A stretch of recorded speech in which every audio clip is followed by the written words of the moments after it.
Ladies and gentlemen, I want to welcome you to the Commonwealth Club. Today's guest is an extraordinary activist, reformer, and author. His name is Barry Lynn. He has a brand new book called Liberty from All Masters. And I'm delighted to host this show today. My name is Roger McNamee, and I want to start by telling you the story of how I met Barry Lynn. It was 4th of July weekend of 2017. And I was 6 months into my activism of trying to warn America about the threat from internet platforms like Facebook. And I realized that I needed to find a way to go to Washington, D.C. and didn't know anyone. And a friend said, you need to meet Barry Lynn. So as it happened, Barry was in New England for the 4th of July weekend, and so was I. So we met in a hotel in Boston. And at this point, I'm terrified because I've been watching all the things that happened in 2016, and I'm beginning to get the sense that Facebook and other internet platforms are so big that there's nothing we can do. And I meet Barry. He's dressed impeccably. He's got the Hermes tie, the beautiful suit, and he sits back very relaxed in this very nice hotel bar. And he proceeds to explain to me that we're going to control these guys by bringing back antitrust law.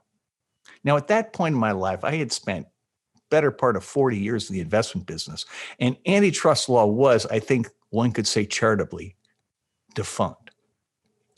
Barry goes, no. You just have to believe in miracles.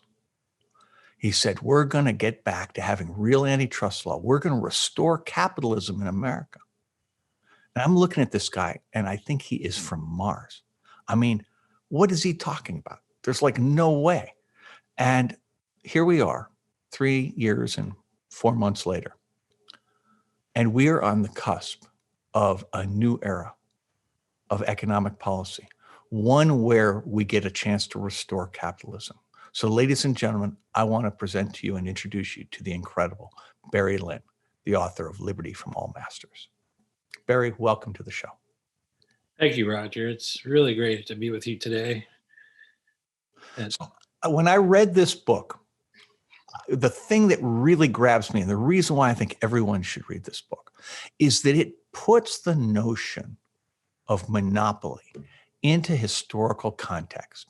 Why monopoly is so important in the history of the United States. So Barry, walk us through a little bit of that.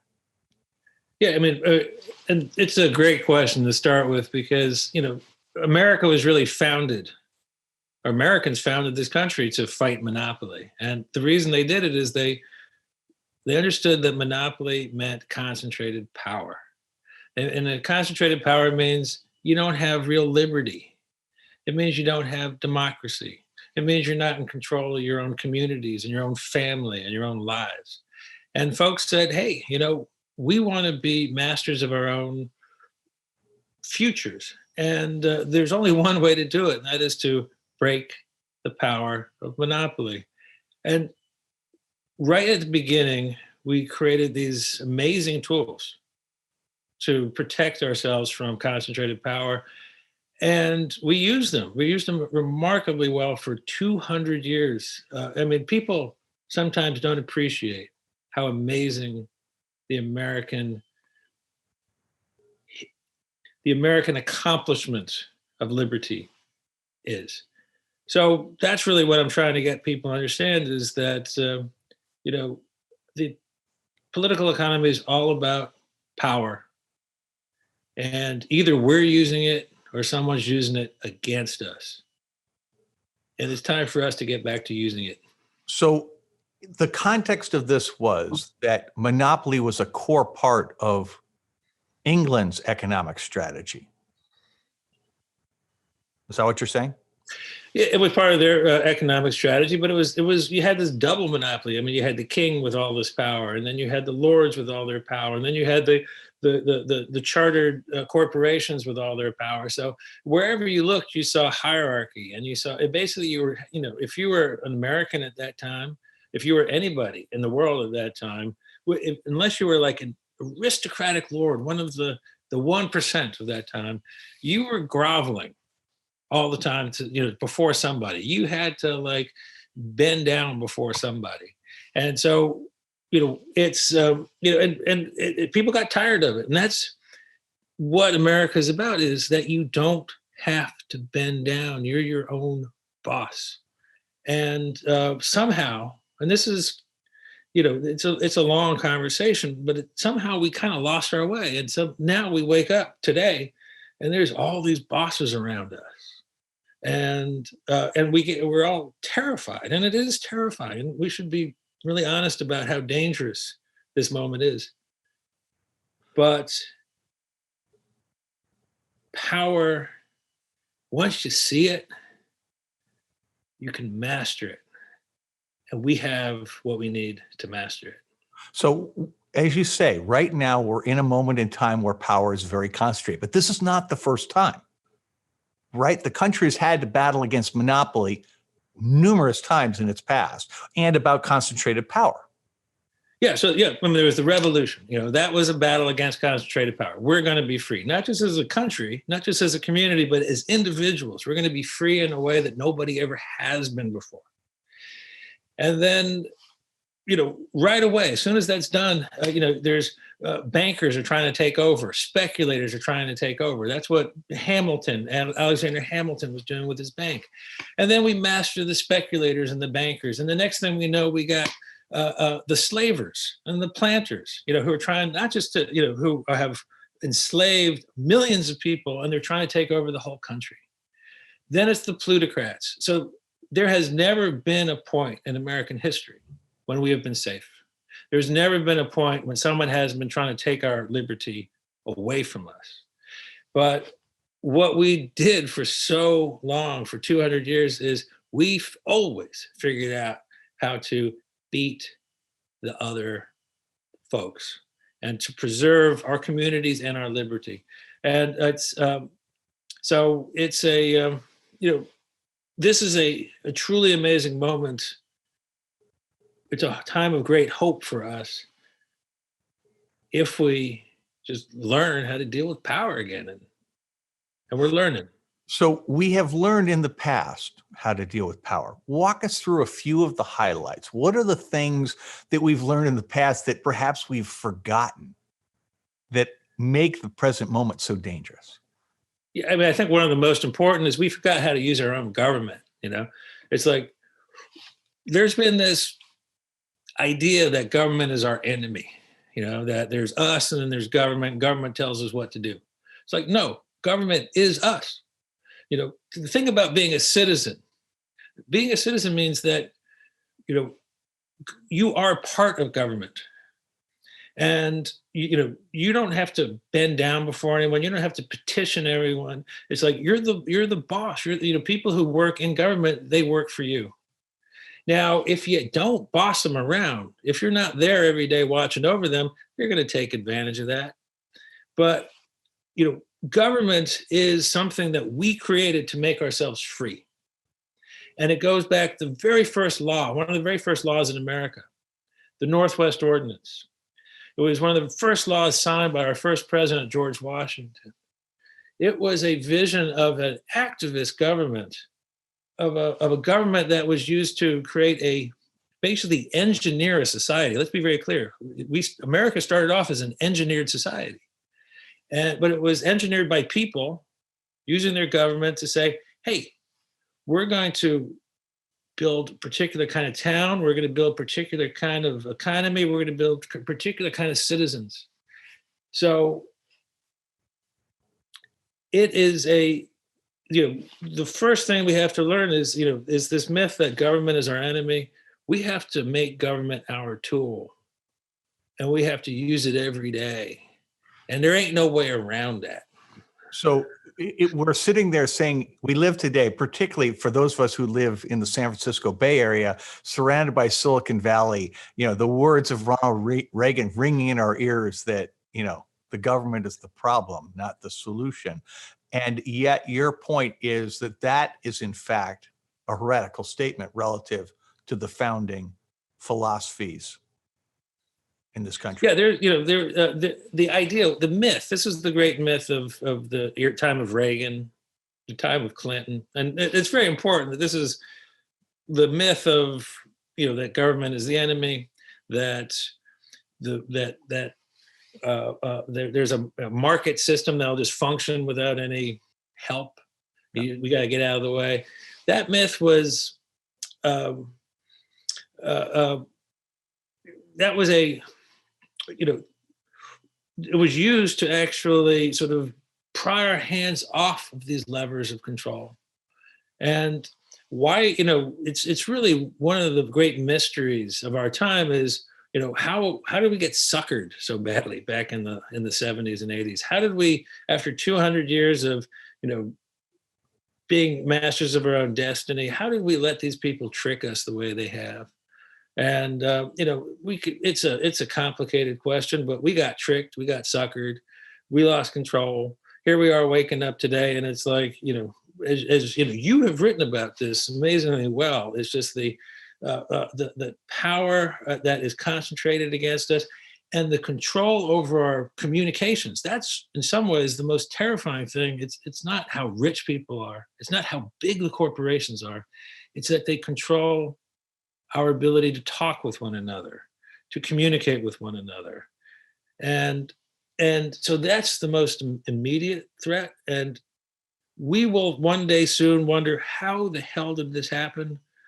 First, we got to just, stand up, fight. And that's what people are doing. That's what happened today. Yeah.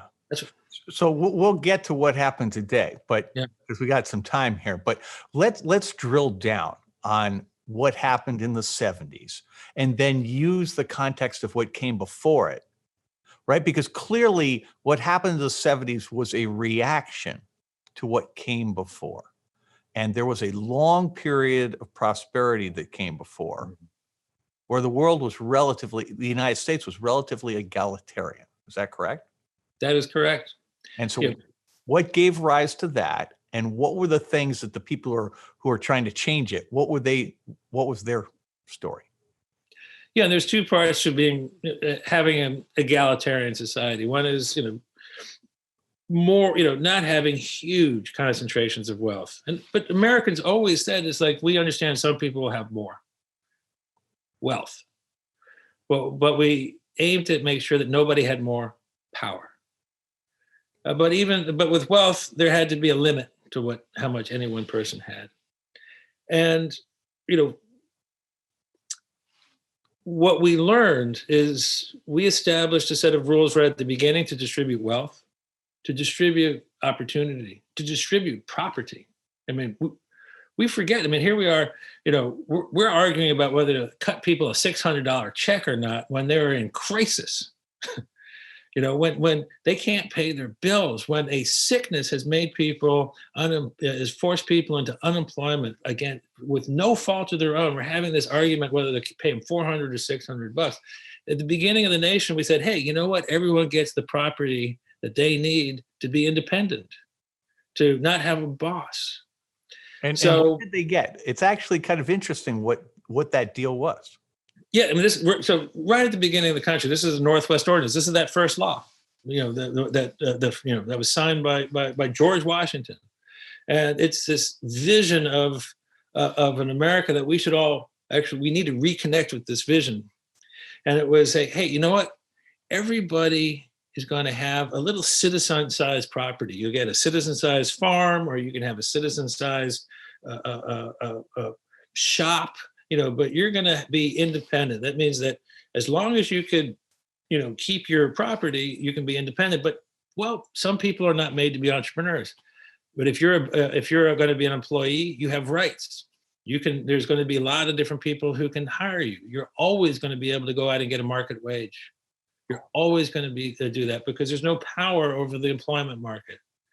So whether you want to be an entrepreneur or whether you just want to go out and earn a wage, you're going to have the liberty to go do that and earn a good living. Not a huge amount of money, but just be free. Have nobody able to tell you what to do. Nobody able to tell you what to think. So that very first law said every single person, I mean, white men at that point, but there's a twist to this, will get 160 acres of land. Every single person gets 160 acres of land. But there's actually what the twist was that in that first law, it was everybody gets 160 acres of land. If you're black, you get 160 acres of land. And then everybody gets a vote. Every man gets a vote. And that means if you used to be a slave, it doesn't matter. If you used to be an indentured servant, it doesn't matter. Everyone gets a vote, no matter what the color of your skin or what what your condition used to be. And everyone has to live in a town, and everyone has to have learning. Everyone has to have a school in their town.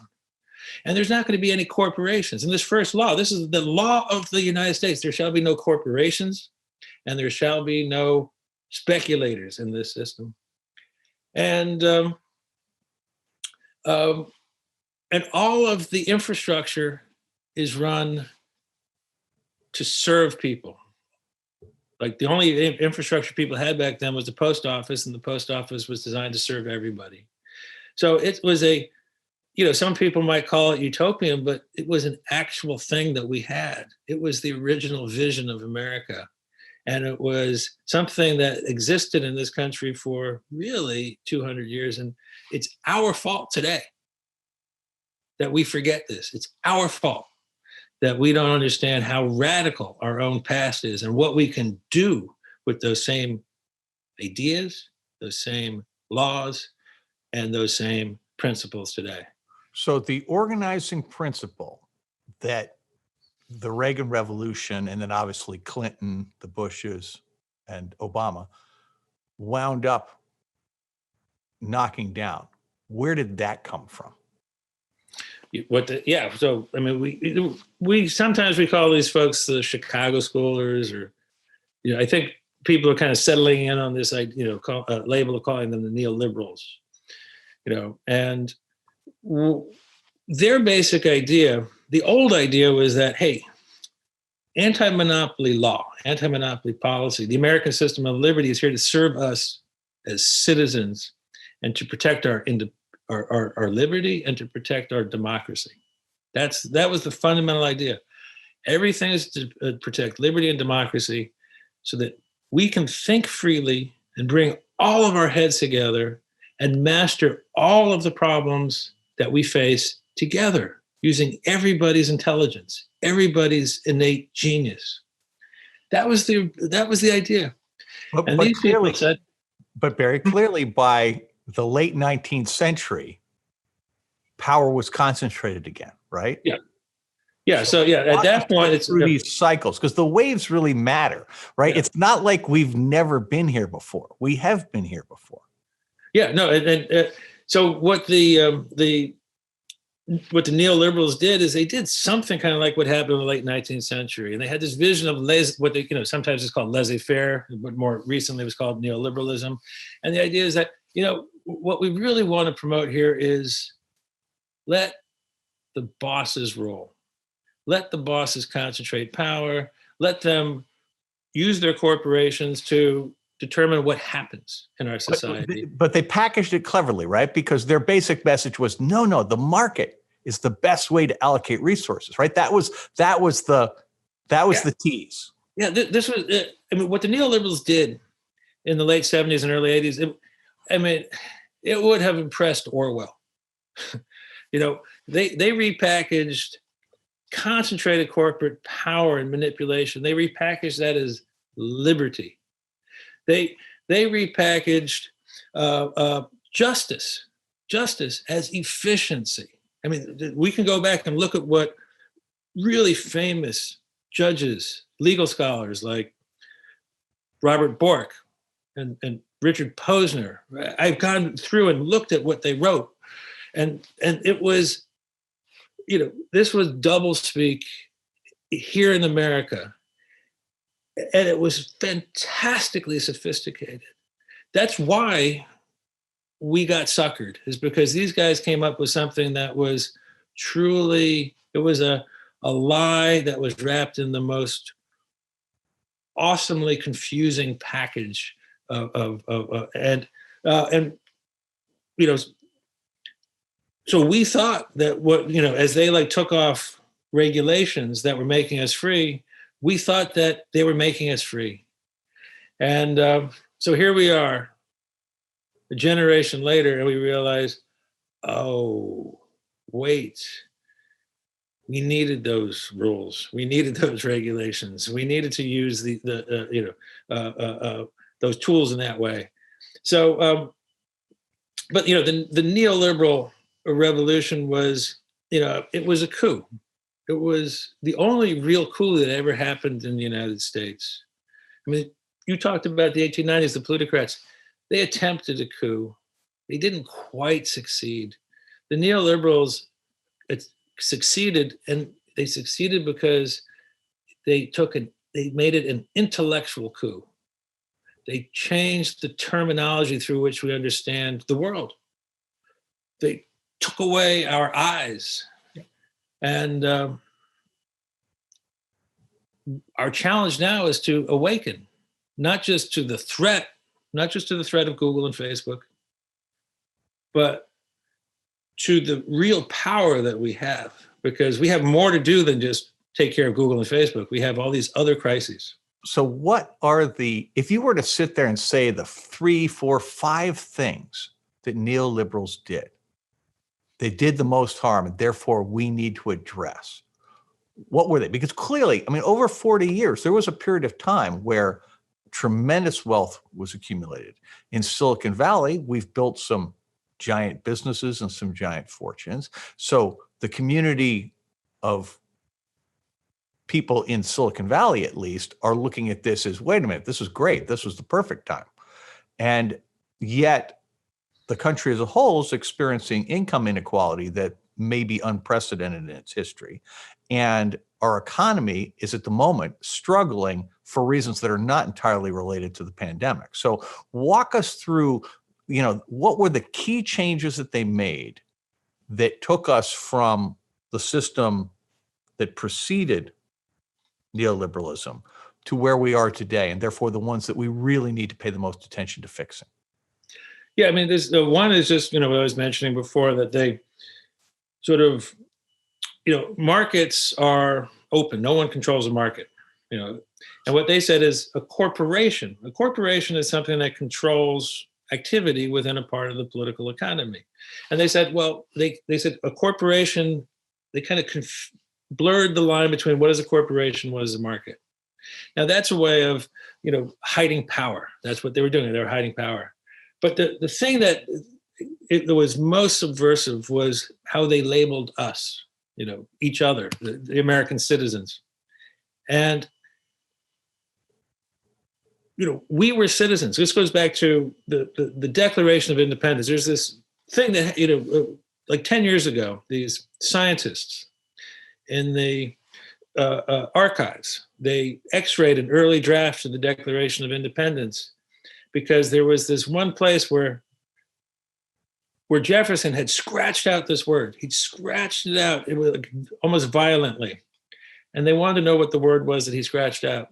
And they found that it was the word subjects. He was angry at the word subjects, and he scratched it out and he wrote atop it citizen. And in doing that, it created a whole new sense of who we are. When we're citizens, we're part of government. We are the bosses. It was a way, it's a type of intellectual awakening into who we are. What the neoliberals did is they scratched out that word citizen in our antitrust laws. They scratched it out. This was like in 1982. They scratched it out and they wrote in the word consumer. And they said, oh, the point of all these laws is to promote our welfare as consumers. It's not to promote liberty as citizens. It's not to promote our democracy by which we exercise our citizenship. They said, you are a consumer. And what we're going to do is we're going to take care of you. We're going to watch over your welfare by seeking efficiency. We're going to give you more stuff. So you're no longer part of the system here. You don't have to worry your heads. We'll take care of things. Just sit back and consume it. And this sounds like some kind of a hippie, sort of conspiracy idea that's, about consumerism. But they literally wrote in the word consumer, and then they changed the law to say the only thing that matters is price to the consumer. Right. So that's in some ways the most subversive thing, is changing how we see ourselves. And so part of what we have to do right now is to say, reawaken to what it means to be a citizen, to be someone who makes things, who says things, who, when you go to market, you want to make sure that you have absolute freedom to sell your work and your ideas, speak the words that you want to speak, and have nobody standing between you and your neighbor, so that the only people regulating this are you and your neighbor. So if you were George Washington or any of the founding fathers, and you were looking at the neoliberals, so the reclassification from citizens to consumers, that's going to freak them out completely. What else that happened there would have bothered them? Yeah, they had no idea. I mean, that concept, they had no idea what that concept was. It would have been a nonsense word to them. What would have also bothered them is, how we treat corporations. And this is even some of the most conservative members of the founding generation. They were afraid of banks, and they were afraid of large corporations. They had fought against the British East India Company. They understood that the corporation was dangerous, that the corporation, if you don't take care of it, if you don't sort of wrap it in the right kind of rules, that the corporations will strip mine your society, strip mine your infrastructure, strip mine your communities, destroy your well-being. And this was something like both modern liberalism, Adam Smith, and modern conservatism, Edmund Burke. Both Smith and Burke, when they wrote their works, they were responding to the British East India Company. So both of them said, this is an evil corporation, an evil use of power. So the other thing that they would have said, the founders would have said, is how we allow corporations, private corporations, to rule us. I cannot believe these people, these citizens that for whom we these tools were created, the society was created, that they've fallen so low. And the thing that's so interesting in your book is you describe how bipartisan this was. That yes, it began under Reagan, and yes, it began with Republicans, but Democrats embraced it every bit as much. Yeah, I mean, in some ways, as radical as what Reagan did, in some ways, what Bill Clinton did was even more radical. So, just what Reagan did is we have these antitrust laws. It's what the Department of Justice does when it's fighting fighting monopoly, or in the Federal Trade Communications. The Federal Trade Commission. They have very specific types of laws, antitrust laws. But we have all these other types of laws. We have laws that regulate our banks. We have laws to regulate the defense industrial base. We have sort of laws and policies to regulate energy, laws and policies to regulate communications. And Clinton and his team went into every one of these other legal regimes and subverted them and said, hey, the people's power, no more. We're going to give power over this to the corporate masters. So the Reagan people started it, and the Clinton people actually accelerated it. They made it vastly worse. And, it was one of the reasons that the American people got confused and didn't actually stand up, is because wherever you looked, you looked towards your liberals, your conservatives, your progressives, your libertarians, everyone was saying the same thing. So the debate was not there to educate people. So when you think about, here we are, it's, 2020, and, we're 40 years into this revolution. And when you and I met in 2017, honest to God, it looked like It was permanent and there was no way to change. Yet something has happened since you and I met 3.5 years ago, right? Because Congress, the House of Representatives, has published a report that takes antitrust to a level that has not been seen in a very long time. The Department of Justice has just filed a case against Google today.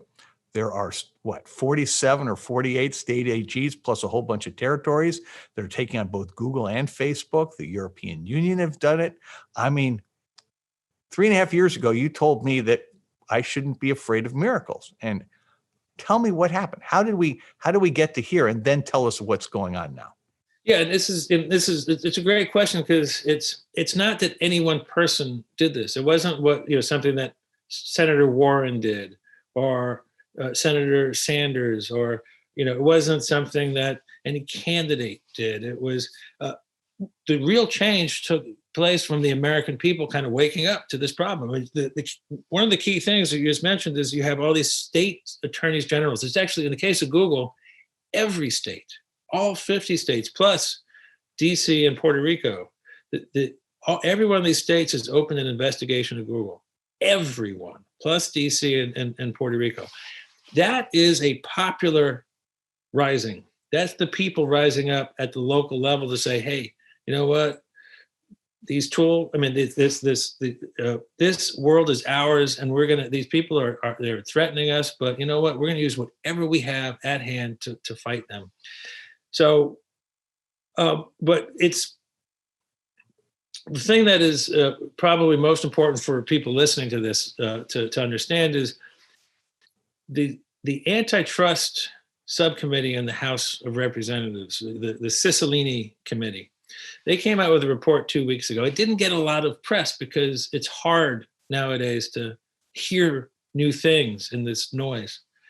But the report they came out with said, these corporations pose threats to our democracy and our liberty. They said, we're going to use every single tool that we have at hand to deal with this: non-discrimination, breakup, interoperability, everything. We're going to do it all. And we're going to instruct every part of our government to do this. And we're starting today. And it was bipartisan. It was Republicans and Democrats in complete agreement on all of the key issues. So we're in a new world today. It's still terrifying. These corporations are still there. They still have every one of the powers that they had this morning when we woke up. The difference is that we see them. We see what's dangerous about them. And when we have said we are citizens of this country, we are owners of this country, we are owners of ourselves, and we're going to take back full ownership of ourselves and our country. And these private governments, we're going to break them.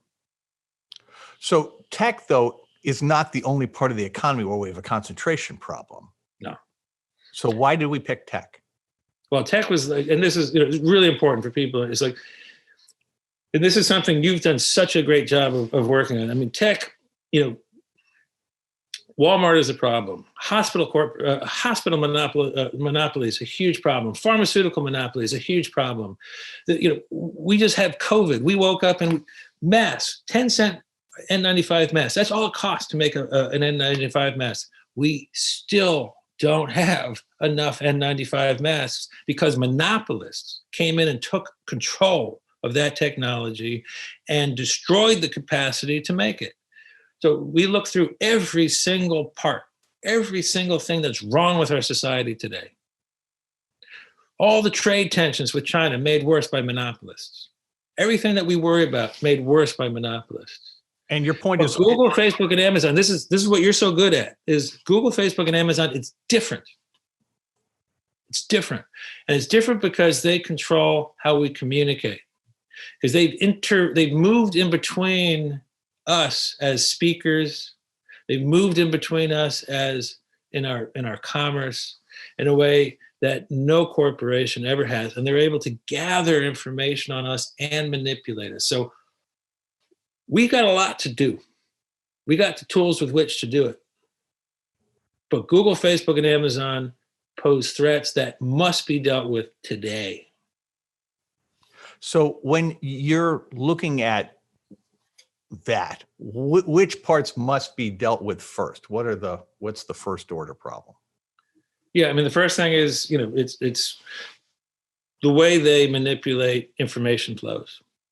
We want to have, when we have news people who are gathering news for us, or we have our politicians, trying to connect with us. We can't have private corporations manipulating how we speak with each other. We have to have the disinformation problem in our society. It's like, where did that come from? We didn't use it. There's always been disinformation, but it was never wholesaled the way it is today.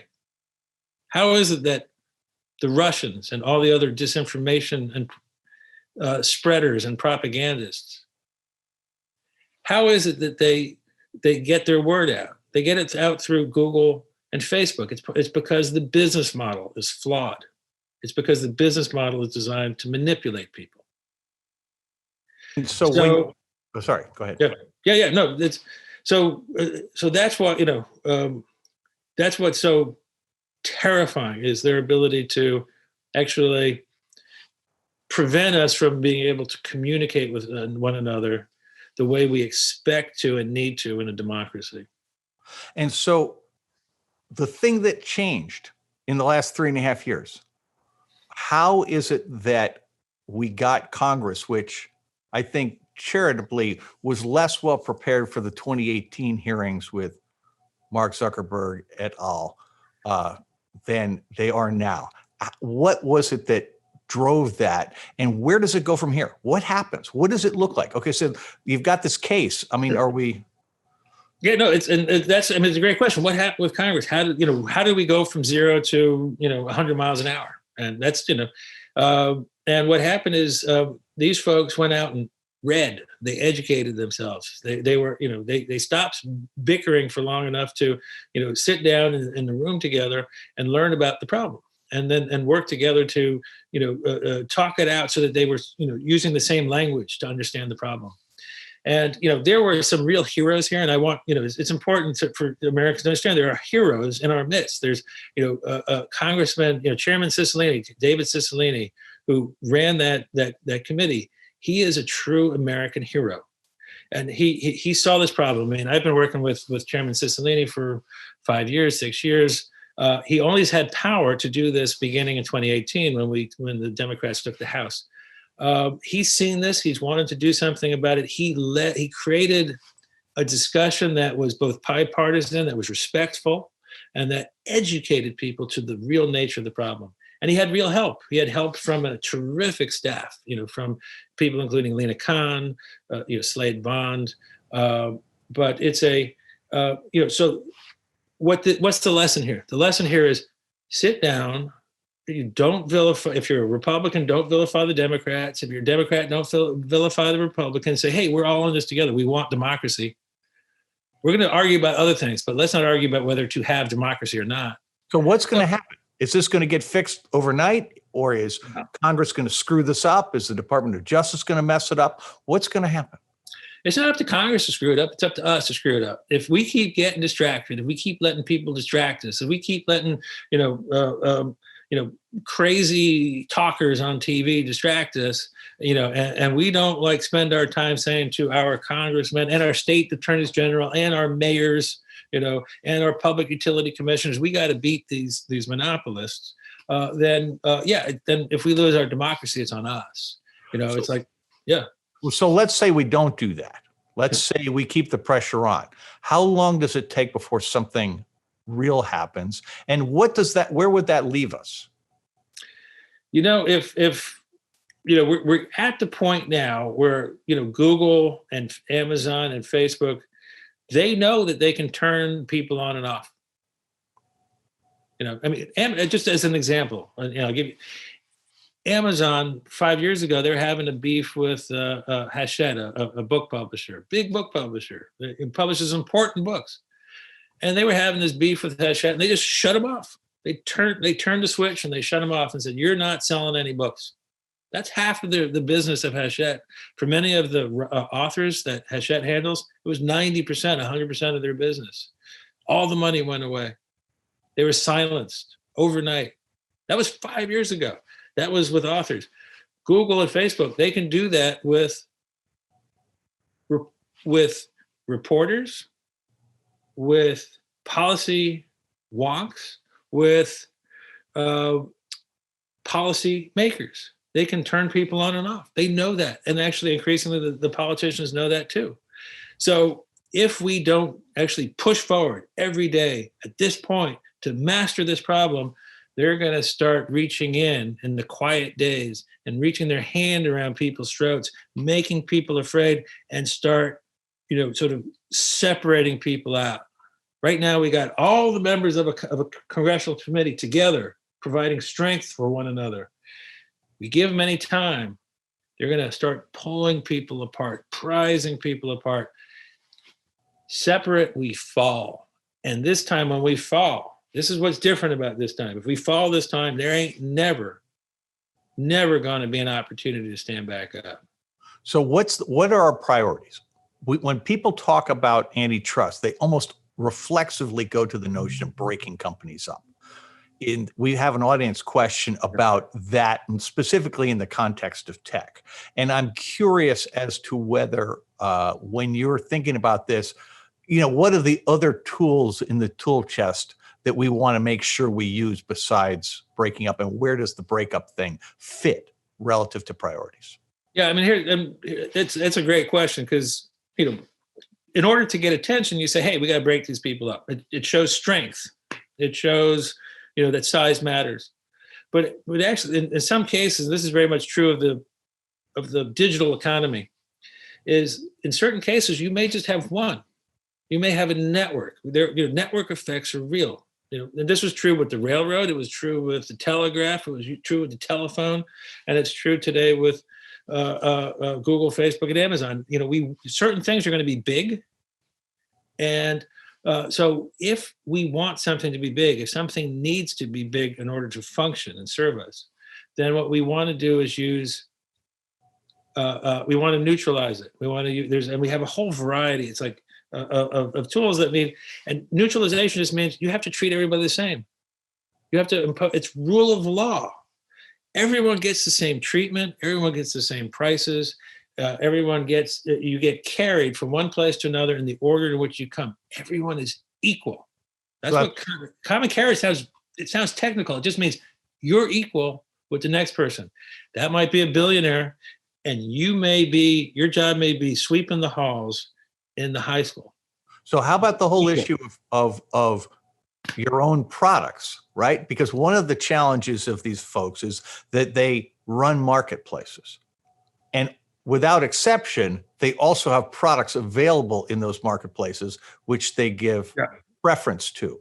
So I would think that would be an important place. Yeah, and that's a really important point, because it's, Amazon, they sell books, but they also publish books. Mm-hmm. Amazon sells batteries, but they also make batteries. Google, carries other people's recommendations and services, but they also provide services. And we all know, it's just common sense tells us that if you control the access to the buyer, you're going to put your product first, because you want to make more money off it. So you're going to take the other person's product and you're going to hide it or put it a little bit further behind and put your product out there first. And so what do we do about that? Well, what we've been doing, this goes back to the Civil War at the federal level. What you say is, if you control something really important, no vertical integration. That means if you're in banking, all you do is provide credit. You provide banking services. If you're a trucking company or railroad company, all you do is you move people. But you're not going to manufacture machinery. You're not going to have farms. Your job is just to move people, provide service. And So how about the issue of which we see commonly from these companies, where they use the data of the people on their system to then compete against the people in their system. Yeah, I mean, it's like the outrageousness of their actions. I mean, let's be blunt. I mean, it's like Google and Facebook, but especially Amazon. A large part of their business model is theft. It's theft. What they do is they take the information that they gather and they steal other people's businesses. This is America. We want the entrepreneur to thrive. And people spend their whole lives, they spend decades building something up. And then Amazon or Google looks at that and they say, well, they can't get to market without riding on my rails. So what I'm going to do is I'm going to exploit that fact to steal their business for myself. So that happens every day in America. And it happens with startups, right? Obviously, DoorDash and Uber Eats have inserted themselves between restaurants and other food service providers and their customers, and effectively have taken control of the economics of that relationship, just as Google and Facebook have done with newspapers and other forms of journalism. So that there is this whole strategy. So is there something that needs to be done about finance, about venture capital and things like that, that sit there and respect the fact that people who have built something real in the real world can be protected from predation from things in the virtual world that can insert themselves between the physical world and the customer? Yeah, no, there's a lot. I mean, is that part of antitrust? Yeah, part of this is antitrust, and it's actually antitrust. This is something that, going back to 2008, 2009, the big crack up, the Great Recession, going back to when Bernie Sanders really became Bernie Sanders as we know him over the last decade. There's been this focus on Wall Street and the banks and the financier. And yeah, the banks and the financiers, there's a lot of money there, a lot of power there, but what is their tool? What's the tool of the banker? What is the tool of the financier? It's the corporation. Now, a banker in a nice suit, they're not going to be picking your pocket. How do they pick your pocket? They need a corporation to do that. They need some way of getting their hands around your life, some part of your life. That's the corporation. So antitrust, going back to the beginning of this country, anti-monopoly law, going back to the beginning of the country, it's the first line of defense against the financier, the banker running the world. Because the corporation is what gives the financier, the banker, the power to get into your life, to get into your pocket, to take your house from you. That's how without that, they can't do that. So anti-monopoly law that's why it's so fundamental, is because it protects us against the predator. It protects us against the thief. And so when you're thinking about the presidential election that's coming up in 2 weeks, right? We've got very different candidates running. And yet it is the Trump Justice Department that initiated a suit today against Google. And it is the Democratic-led House Antitrust Subcommittee that went against 4 companies 2 weeks ago. So does it matter who gets elected relative to this issue? And if so, in what way will it matter? Well, I run a nonprofit organization, and so it does matter. And I think what I can say it safely is that the Trump administration has had 4 years in power. And the only reason they actually brought this case today is because they got rolled by the states. This is not because they're particularly competent. There was a lot of energy inside there that said, we got a problem with these big tech companies, but they were very slow to move. And it's not like they're going to follow up with this. So judging by what we have seen the last 4 years, I wouldn't expect the Trump administration to really push this the way it needs to be pushed. Now, a Biden administration, I think, but I will, it's like the key thing for people to understand is today, with the states stood up, with the Europeans stood up, with the American people stood up, even if there is some difference between what a Biden administration or a Trump administration would do, we can do this without the administration. We have the power to roll this all the way to the, across the goal line without the person in the White House being with us. Well, talk about how that works, because in California, we have a referendum on the ballot to put real teeth in the California Computer Privacy Act, which is obviously a different domain entirely. And so one of the questions that came from an audience member, is going at this issue, because antitrust isn't the whole answer, is it? Okay. No. And as you make the point, states have a lot of power. They have power in antitrust. Some states have a lot of power in privacy, and every state has consumer protection capability. So when you think about this, how do things like Section 230 of the Communications Decency Act, which is the safe harbor that has sheltered internet platforms from litigation and, frankly, from responsibility for the harms they cause, how do things like that need to get taken care of? Because they're clearly outside the domain of antitrust, but not outside the domain of your expertise. Yeah, no, just like one little, a bit of history that's important for folks to know is back in 1913, 1914, this is at the end of the plutocratic era. The Congress of the United States and the Wilson administration and Louis Brandeis said, we have to make sure that antitrust power is distributed everywhere in America. So they passed a law, the Clayton Antitrust Act, that said every state of America has the same power as the federal government. So that way, if the powerful could come and capture control over Washington, they could subvert our government. Yet we still have all these other governments. Every state that we have the governments that we can in every state that we can use. So that's actually democracy in action, and so we should remember that every state is as powerful as the federal government when it comes to this. They just don't usually have the same resources. But in terms of like privacy, California privacy, it's like the interest is like we're having these parallel debates about antitrust, anti-monopoly, and privacy.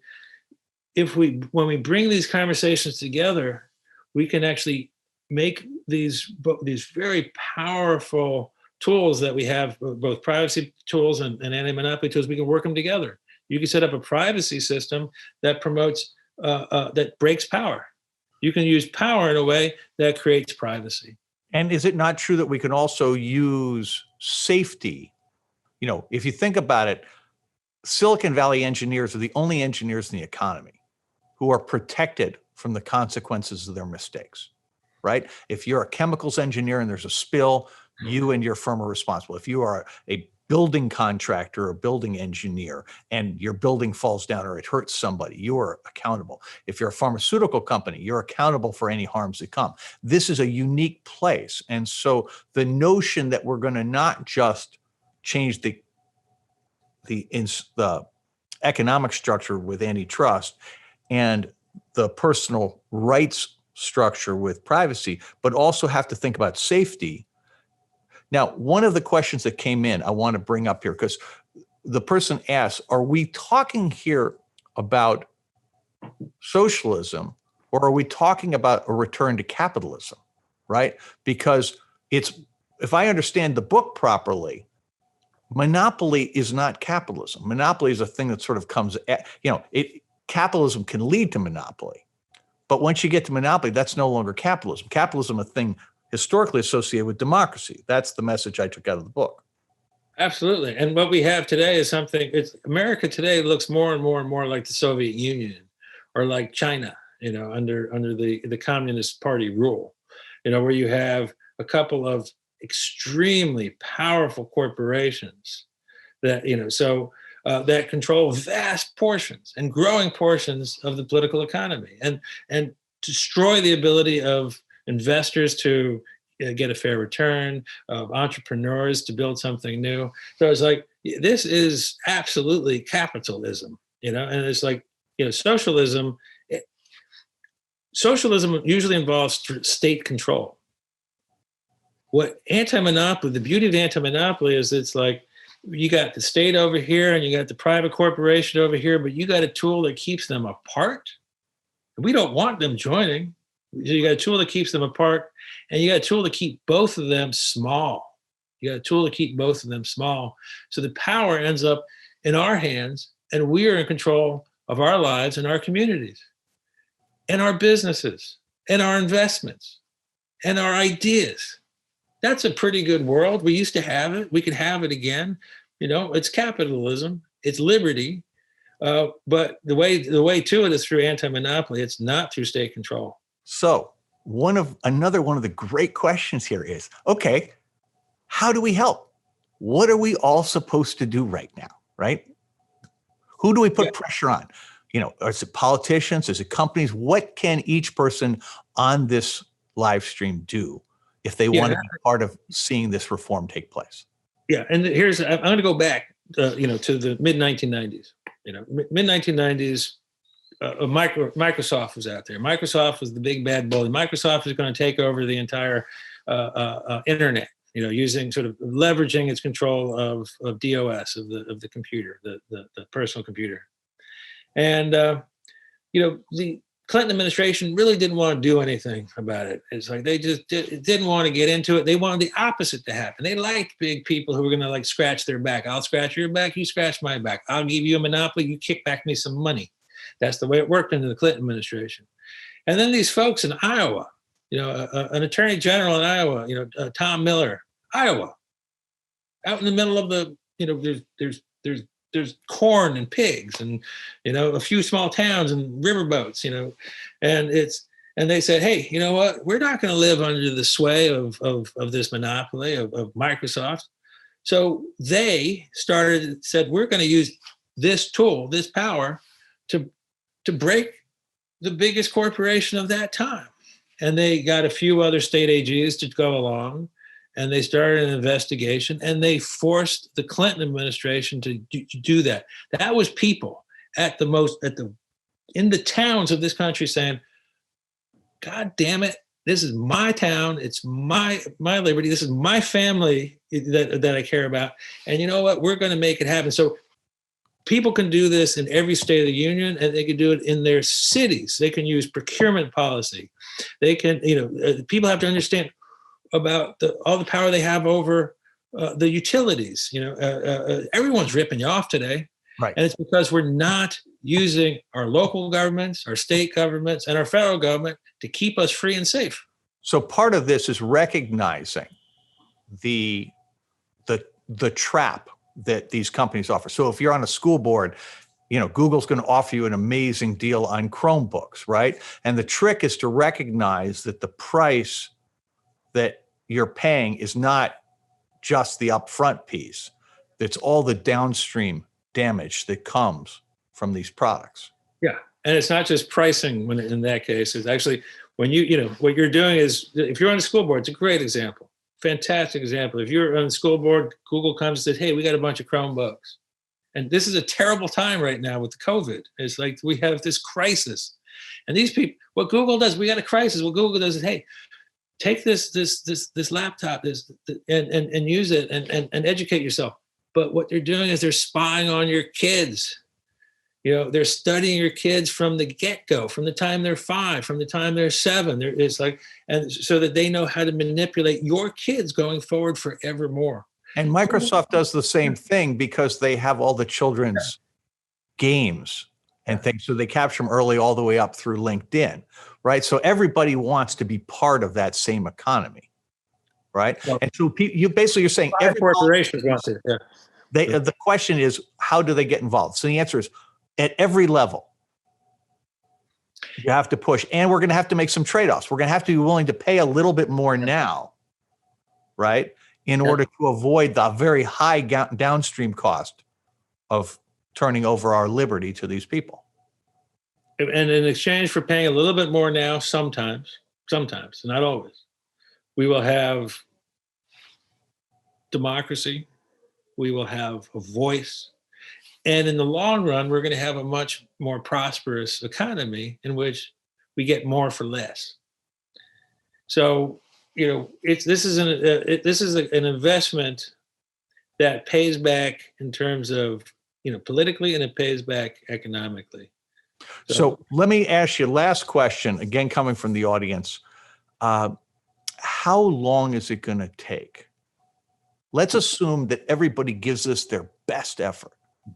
How long is it going to take to essentially make the changes you're recommending and begin the next big thing, the next wave where technology is suddenly democratized, where startups can flourish again, where innovation can happen, right? We let 1,000 fly balloons. How long is it going to take to get through this process so we get to that point? Yeah, no, it's a, the more people who get up and call up your congressman, call up your state legislature, call up your governor and say, take these folks down. I'm with you. I'm backing you up. This is what I'm voting on. The faster it happens. The more people stand up and sort of, just once in a while pay attention to what the utilities are doing in your town, the faster it happens. We can have, right now, we can be 5 years from now, we can be sure that we are masters of our communications, masters of our commerce. We can have Google, Amazon, Facebook, under control. We won't have it all fixed, but we can have the key things under control in 5 years. Absolutely. No doubt about it. Clearly, there are huge economic opportunities that you cannot pursue today because either capital is not available or market access is not available or network effects block you. And so the trick is if in 5 years you can break the hold of those things, then whether it's in Silicon Valley or anywhere else that wants to participate in the economy, we're going to get a chance to. Yeah, and it's also things like climate. Right. The climate problem, our hydrocarbon problem, is a monopoly problem. It's like we knew what to do about hydrocarbons 30, 35 years ago. We knew it. We knew how to deal with it. We were moving in that direction. And the monopolists got in our way and prevented us from doing it. So and now they have Facebook and Google, which allow them to. Oh, right. Yeah. Yeah. The Koch brothers and Google, when it comes to anti-monopoly law, they're like this. They're working together every day because who gets served by monopoly laws as it has been interpreted today? Google and Koch Industries. Right. Well, Barry, we're running out of time here. Ladies and gentlemen, I want to thank Barry Lynn. I want you all to go and get a copy of Liberty from All Masters, Barry's new book. I want you to understand that he has been my guru on these issues. He is a mover and shaker, a true thought leader, and also, in my opinion, a man who speaks up for civil rights. That at the end of the day, this issue of liberty is about equality of opportunity for all of us. And Barry Lynn, I want to thank you on behalf of the Commonwealth Club and all of the viewers. Thank you, Roger. It was really an honor to talk to you tonight. Thank you.